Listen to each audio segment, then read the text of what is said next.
में शामिल हुए हैं, क्या कुछ एनडीए को इससे मजबूती मिलेगी? स्वाभाविक रूप से एनडीए की मजबूती तो मिलेगी ही, इसमें कहाँ कोई दो राय है। पवन सिंह आपसे कल मिलने आए थे, तो लोकसभा चुनाव को लेकर के कुछ चर्चा हुई थी क्या? तो क्या चर्चा हुई हम आपको क्यों बता दें भाई। ऐसा थोड़े है कि जो आदमी व्यक्तिगत रूप से बातचीत जो भी करता है सब बाहर में बताता है, इसकी ज़रूरत नहीं होती है ना।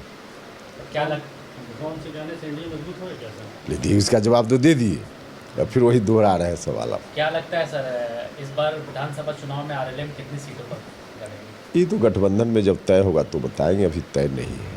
पवन सिंह और उपेंद्र कुशवाहा जी एक मंच पर प्रचार में दिखेंगे क्या विधानसभा चुनाव में? भैया एनडीए में जो रहेगा सबके साथ हम दिखेंगे, इसमें क्या है, ये तो कोई अस्वाभाविक बात है नहीं।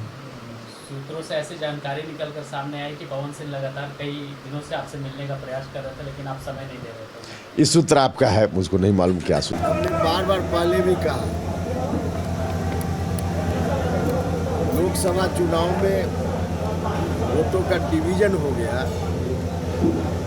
जो एनडीए का वोट था वही बट गया, जिसके चलते चुनाव में परिणाम हम लोगों के विपरीत हुआ। विधानसभा चुनाव में वोटों के डिवीजन को हम लोग रोक देंगे। एनडीए सभी जगह, शाहबाद का इलाका हो, मगध का इलाका हो या बिहार का अन्य हिस्सा, एनडीए की ही जीत होगी। हमने यह भी कहा, इस बार विधानसभा चुनाव को ध्यान में रखते हुए एनडीए मजबूत और दुरुस्त रणनीति बनाएगा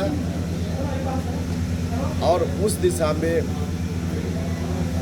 हम सब लोग मिलकर आगे बढ़ रहे हैं।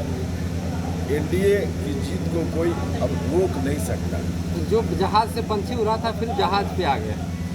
देखिए, व्यक्तिगत टिप्पणी हम किसी पर नहीं करते हैं।